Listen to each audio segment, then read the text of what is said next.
멈춤이 일시적이지만 처음엔 그렇죠. 그렇지만 점점 개발됩니다. 달리던 마음이 멈추는 겁니다. 그러니까 정신적 습관이 바뀌는 겁니다. 하루 종일 멈춰있지 않다고 해도 우리가 그렇거든요. 이걸 통해서 달리던 마음이 멈춥니다. 마음이 깨어납니다. 마음이 강력해집니다. 이러면서 통찰이 생깁니다. 번뇌를. 그래서 사실은 삼매가 지혜를 개발하고 지혜가 삼매를 개발합니다. 또 지혜가 생기면 또 이게 쫓아가던 마음, 욕심이 버려집니다. 그러면 또 마음이 멈춥니다. 이게. 그러면 삼매가 또 더 깊이 개발됩니다. 이런 과정이 지속됩니다. 이게. 그러면서 나중에는 아주 강력한 그 사선정 같은 선정이 개발됩니다. 강력한 삼매죠. 또 이런 삼매 같은 경우에는 강력한 삼매는 강력한 통찰이 따라옵니다. 나중에는 부처님께서 그렇지만 부처님께서 이런 선정을 개발해서 강력해진 마음 챙김으로 이 번뇌를 완벽하게 뿌리 뽑는 그런 지혜를 개발하십니다. 그러니까 이게 아주 정밀한 가르침입니다. 그러니까 이런 것들도 이런 원리를 잘 이해할 필요가 있습니다. 그리고 우리 마음이라는 게 한 번에 개발되지 않습니다.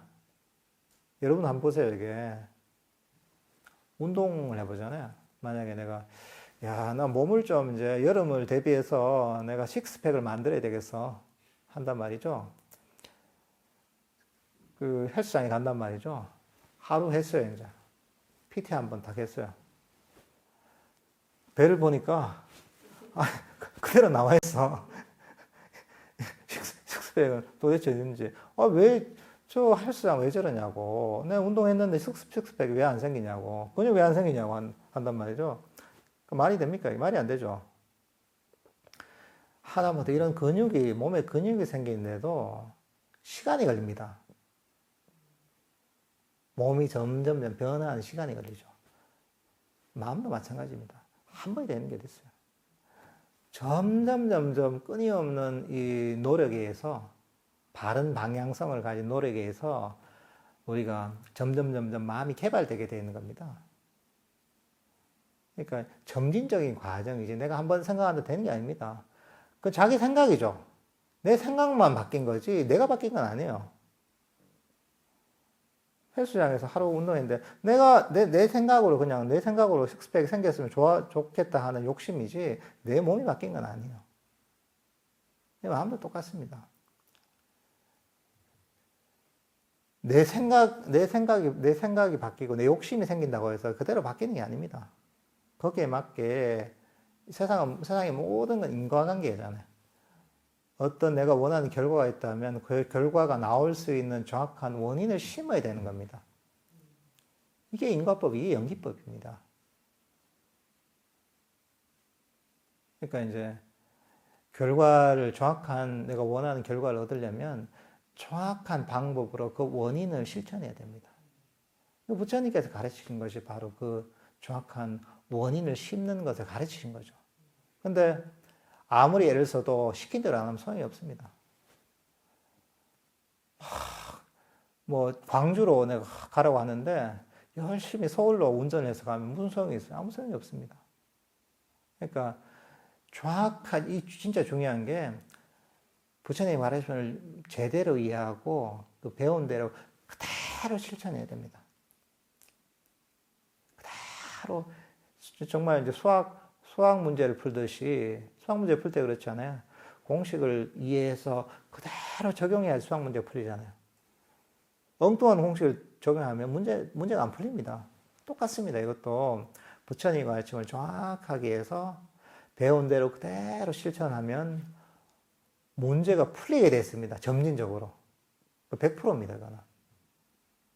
근데 만약에 내가 아무리 열심히 해도 배운 대로 안 한다. 엉뚱한 공식을 적용시켜서 문제를 푼다. 이러면 문제가 안 풀리는 거죠. 불교 명상을 해도 엉뚱하게 배운 대로 안 하고 자기 하고 싶은 대로 한다. 그냥 고정관념대로 한다면 그 결과가 없습니다. 오히려 퇴보할 수도 있습니다. 그러니까 이 부처님께서도 보면 그런 얘기 하시거든요. 처음 깨달음을 얻으시고 나서